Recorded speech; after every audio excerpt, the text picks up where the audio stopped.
Hi guys, welcome to the workout for Wednesday the 1st of July, another month in lockdown. Let's hope you're all keeping nice and sane.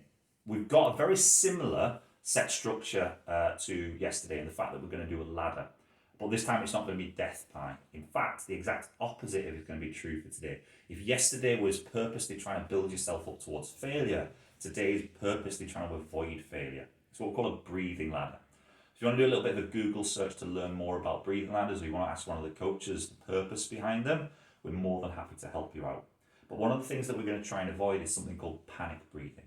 Panic breathing is when you lose control of your breathing, as in you no longer choose when you're inhaling or exhaling. You lose complete control. So that's my physical demonstration of panic breathing, instead of a nice slow controlled in and out. If you can learn to belly breathe, even better. So if you haven't, maybe it's something that we need to work on practicing. Okay, also we're going to give you a little bit of autonomy with this one, which means that you can choose whatever exercise you want to do with it. We've tried over the past 10 years, we've tried all kinds of exercises.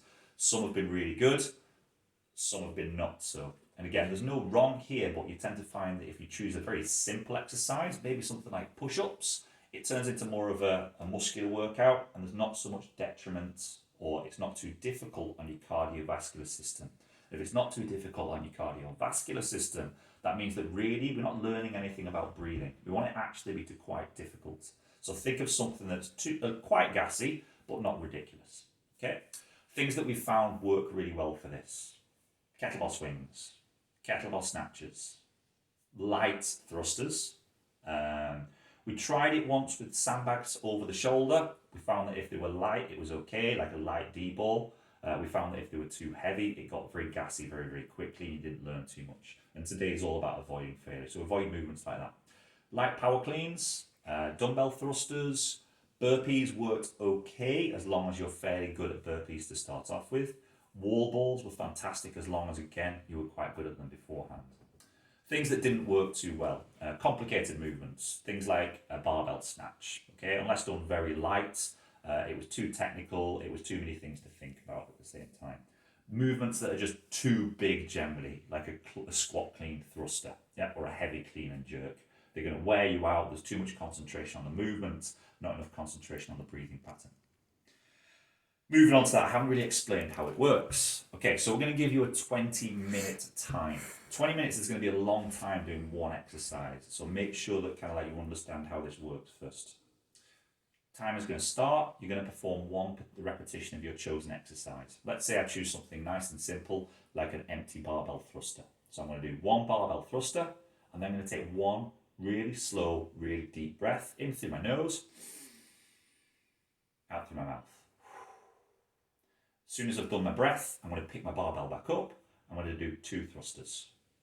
Put the bar back down. I'll do 2 slow breaths. Just in case you didn't know how to breathe.